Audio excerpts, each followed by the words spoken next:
Olá pessoal, sejam bem-vindos de volta ao canal e hoje eu vou trazer para vocês atualizações sobre o caso do Lucas Terra, morto em 2001, queimado vivo aos 14 anos de idade. Eu fiz o caso completo aqui no canal já, né, contando todos os detalhes de tudo o que aconteceu com ele e eu vou deixar aqui no card para quem ainda não viu.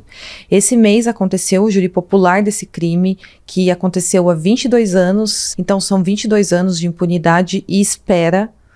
E finalmente nós temos a conclusão desse caso. Então fiquem comigo até o final do vídeo. Não se esqueça de curtir, de se inscrever aqui no meu canal. Deixe um comentário aqui pra mim, porque todas as interações que você tem aqui comigo no meu vídeo é muito importante pra mim. Fiquem comigo até o final do vídeo e bora pro caso de hoje.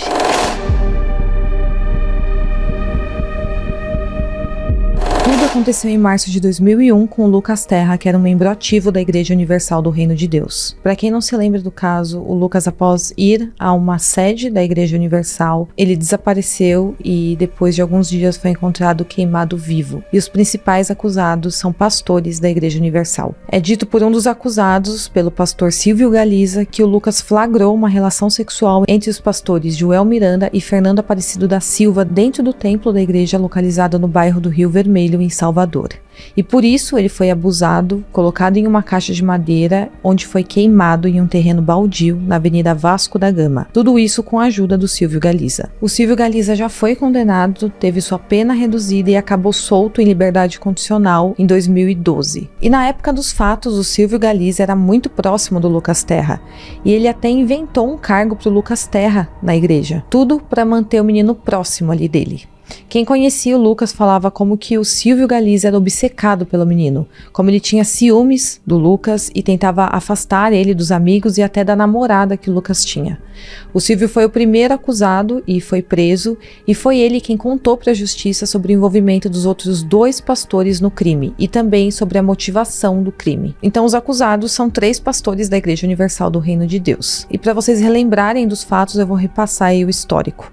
O pastor Silvio Galiza foi o primeiro a ser identificado pela polícia por participação no crime e ele foi apontado como o principal autor da morte do Lucas Terra. Em 2004, ele foi condenado a 18 anos de prisão e cumpriu cerca de 7 anos em regime fechado. Em 2012, ele ganhou liberdade condicional. Enquanto ainda estava preso, em 2007, o Silvio denunciou os pastores Joel Miranda e Fernando Aparecido da Silva por envolvimento no crime. Ele também confirmou que o flagrante da relação sexual entre os dois pastores foi a motivação do crime. No ano seguinte, o pastor Fernando Aparecido chegou a ser preso, mas em poucos meses ele passou a responder o processo em liberdade. Em novembro de 2013, a justiça inocentou o Joel e o Fernando.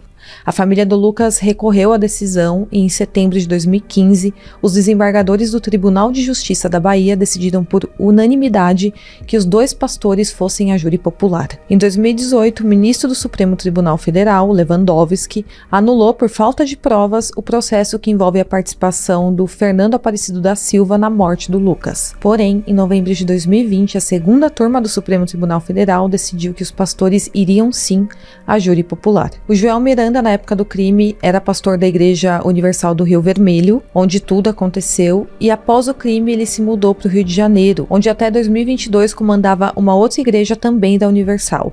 O Fernando Aparecido da Silva trabalhava no templo de Pituba, mas após o crime ele passou a comandar uma igreja em Minas Gerais, também da Universal. Então assim, a Universal em momento nenhum afastou esses 2 pastores que estavam sendo investigados pela morte do Lucas Terra. E quando o corpo do Lucas foi encontrado, quase não restava mais nada na época, porque ele tinha sido incinerado. Por causa disso, a perícia teve muita dificuldade em fazer o reconhecimento do corpo, e a causa da morte até hoje não ficou clara por causa disso, mas a promotoria alega que o Lucas foi torturado enquanto era abusado pelos 3 pastores e isso causou sua morte. E então ele foi colocado naquela caixa e queimado vivo. Mas na verdade a perícia não conseguiu confirmar se houve ou não abuso e nem se a morte aconteceu antes dele ser queimado ou então se ele foi queimado vivo. Tudo isso por causa do estado que o corpo foi encontrado. Então, não existe prova material do que de fato aconteceu antes da morte do Lucas. O fato é que tinha um pastor obcecado por ele na igreja e ele acabou sendo assassinado por esse pastor, com o envolvimento de outros 2 pastores. E se você assistiu a outro vídeo que eu fiz do Lucas Terra, você vai lembrar que ele foi encontrado enrolado em um pano, que era o mesmo tecido usado no templo da Universal do bairro do Rio Vermelho. E essa igreja ficava bem próximo onde o corpo foi encontrado. Então, essa foi uma prova importante para ligar a morte dele a essa igreja. O pai do Lucas Terra, o José Carlos Terra, lutou o resto dos seus dias para conseguir justiça pelo seu filho. Mas, infelizmente, ele acabou morrendo em fevereiro de 2019, após ter uma parada respiratória decorrente de uma cirrose hepática, antes que o júri fosse marcado. Então ele lutou muito, mas infelizmente ele não conseguiu ver os pastores pagando pelos crimes que cometeram. Por muitos anos, o Carlos foi símbolo da luta da família na cobrança da marcação do júri popular dos pastores, e ele chegou a fazer vários protestos e chegou a acampar na frente do Fórum Rio Barbosa em 2012 para cobrar celeridade da justiça no julgamento do crime. E então, 22 anos após o crime, o júri finalmente aconteceu. O Joel Miranda e o Fernando Aparecido da Silva foram julgados pelos crimes de homicídio triplamente qualificado e ocultação de cadáver.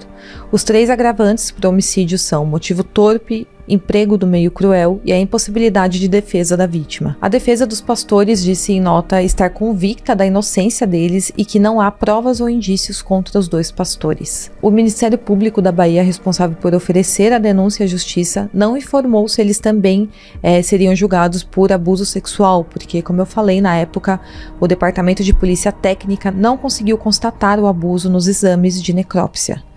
Mas um dos advogados da família do Lucas Terra, chamado Ricardo Sampaio, disse que a acusação tem provas de que o abuso foi cometido e que iria apresentá-la durante o julgamento. Já a Igreja Universal soltou uma nota dizendo que acreditava na inocência dos 2 pastores. O julgamento ocorreu no Fórum Rui Barbosa e não foi autorizado a ser gravado. Então a imprensa acompanhou o julgamento, mas não pôde gravar imagens. O primeiro dia do júri popular durou cerca de 12 horas. E foram ouvidas 5 testemunhas de acusação, incluindo a mãe do Lucas Terra e uma de defesa. Em resumo, uma das testemunhas afirmou que viu o Lucas Terra na noite em que ele desapareceu na Igreja Universal, no bairro da Santa Cruz, e recebeu da vítima a informação de que ele estaria com Silvio Galiza. A mesma testemunha relatou que o Lucas teria dito que precisava conversar com o pastor Fernando para pegar um presente, que era uma gravata abençoada, que daria ao Lucas a oportunidade de se tornar obreiro da igreja. Então, na noite do crime, só para relembrar vocês, o Lucas Terra tinha acabado de assistir um culto na Igreja Universal, e ele foi para outra Igreja Universal depois do culto junto com Silvio Galiza, onde lá ele iria se encontrar com outro pastor, Fernando. Outra testemunha disse que o Silvio Galiza queria mandar no Lucas e tinha com ele uma relação abusiva. Outra testemunha disse que recebeu a orientação de um pastor na época para suspender as buscas pelo Lucas Terra, que estavam sendo feitas por familiares e amigos de modo independente.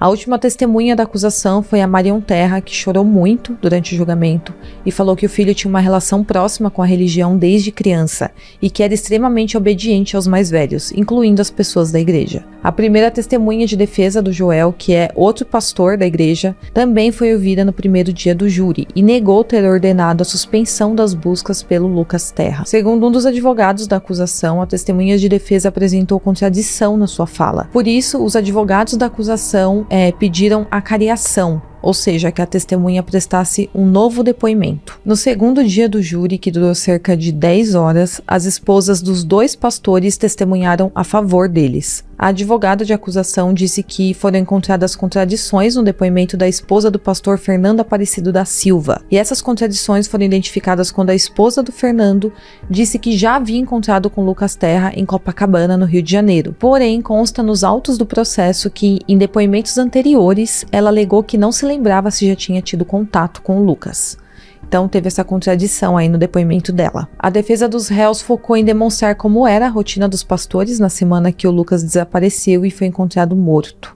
As esposas deles alegaram que estavam com os réus no dia em que o Lucas teria desaparecido, na noite do dia 21 de março de 2001, e além disso, um bispo e 2 pastores da Igreja Universal foram ouvidos e contaram que o Lucas era um jovem dedicado à religião e que os fiéis da igreja se comprometeram a procurar por ele após o desaparecimento. E aí, após 3 dias de julgamento, os pastores Joel Miranda e Fernando Aparecido da Silva foram condenados por homicídio triplamente qualificado. Isso aconteceu dia 27 de abril, na quinta-feira quinta-feira passada.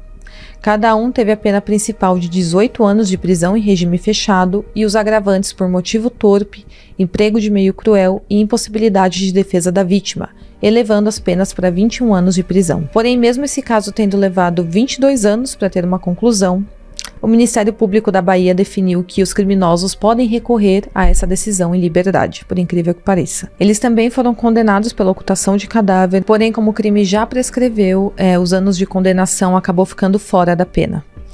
A defesa dos acusados vai entrar com um recurso para recorrer a essa decisão. Então, como eu falei, né, demorou 22 anos aí pra gente ter uma conclusão desse caso, para os dois pastores serem finalmente condenados, porém, o Ministério Público decidiu que eles podem recorrer em liberdade, então deram mais anos aí para eles viverem em liberdade, mesmo tendo sido condenados por esse crime. Bom, pessoal, então esse é o caso de hoje, espero muito que vocês tenham gostado do vídeo, não se esqueça de curtir, de se inscrever no meu canal e até o próximo caso.